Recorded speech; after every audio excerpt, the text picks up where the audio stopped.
بسم اللہ الرحمن الرحیم۔ صحیفہ سجادیہ کی 7ویں دعا۔ آج ہمارا موضوع گفتگو ہے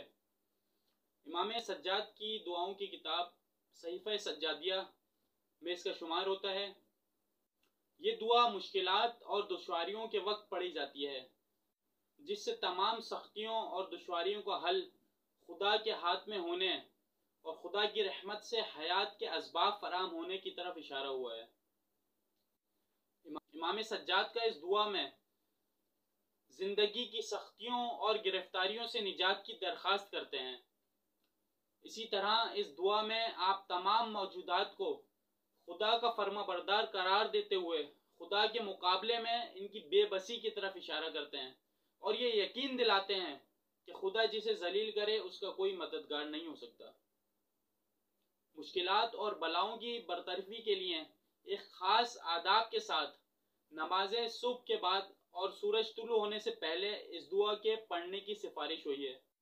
صحیفہ سجادیہ کی 7ویں دعا کو امام سجاد سخت مشکل گھڑیوں اور بلاؤں کے نزول اور غم و اندوہ کے مواقع پر سختیوں سے نجات کے لیے پڑھا کرتے تھے اور اپنے ماننے والوں کو اس کی تعلیم عطا فرمائی۔ امام سجاد نے اس دعا میں ضمنی طور پر بلاؤں کے نزول کے وقت انسان کی ذمہ داریوں کی طرف بھی اشارہ فرمایا ہے۔ اور یاد رہے کہ رہبر معظم نے 2020 مارچ میں جب کرونا وبا وہ شدت سے پھیلنا شروع ہوئی تھی، اس وقت بھی اسی دعا کی پڑھنے کی وہ تاکید کی تھی۔ بعض کتابوں میں صحیفہ سجادیہ کی یہ 7ویں دعا پڑھنے کا خاص طریقہ یوں نقل ہوا ہے کہ اتوار کے دن سے اسے پڑھنے کا آغاز کریں اور مسلسل 30 دن تک ہر روز 10 مرتبہ پڑھیں اور دعا ختم ہونے کے بعد یا رب کا ورد کریں۔ پھر اس کے بعد سجدے میں جا کر خدا سے اپنی حاجت طلب کریں۔ کہا گیا ہے کہ اس دعا کے شروع کرنے سے پہلے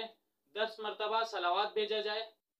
اسی طرح دعا سے پہلے اور بعد 40 مرتبہ یا اللہ کا ورد کیا جائے۔ اس دعا کو نماز صبح کے بعد بین الطلوعین پڑھنا چاہیے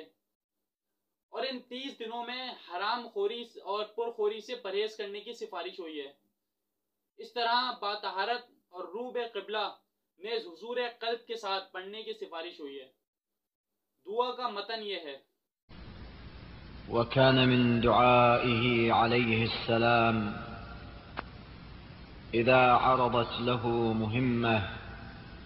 أو نزلت به ملمة وعند الكرب: اللهم صل على محمد وآل محمد يا من تحل به عقد المكاره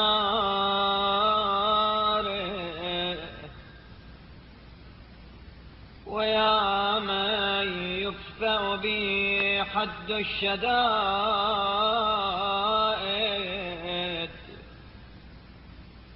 ويا من يلتمس منه المخرج إلى روح الفرج ذلت لقدرتك الصعاب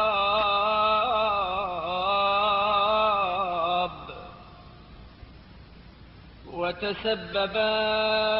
بلطفك الأسباب وجرى بقدرتك القضاء ومضت على إرادتك الأشياء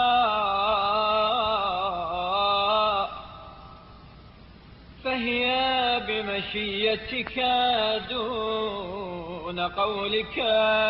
مؤتمرة وبإرادتك دون نهيك منزجرا.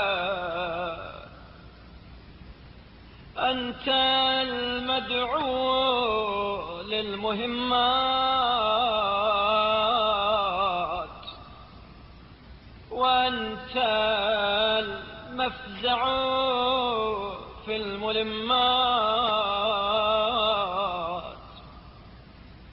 لا يندفع منها إلا ما دفعت ولا ينكشف منها إلا ما كشف وقد نزل بي يا ربي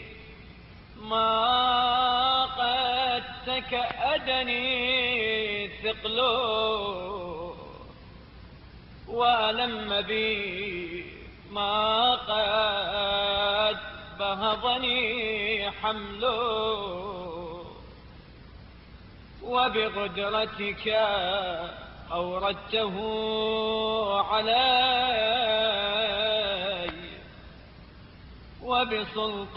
وبسلطانك وجهته إلي فلا مصدر لما أوردت ولا صارف لما وجه ولا فاتح لما أغلق ولا مغلق لما فتح ولا ميسر لما عسرت ولا ناصر لمن خذلت فصل على محمد وآله وافتح لي يا ربي باب الفرج بطولك واكسر عني سلطان الهم بحولك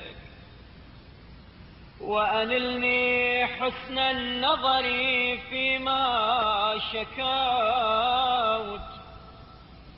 وأذقني حلاوة الصنع فيما سألت وهب لي من لدنك رحمة وفرجا هنيئا واجعل لي من عندك مخرجا وحيا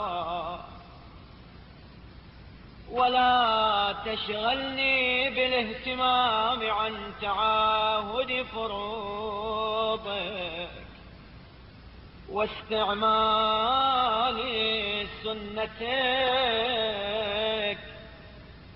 فقد ضغت لما نزل بي يا رب ذرعا وامتلأت بحمل ما حدث علي هما وأنت القادر على كشف ما منيت به ودفع ما وقعت فيه فافعل بي ذلك وإن لم أستوجبه منك يا ذا العرش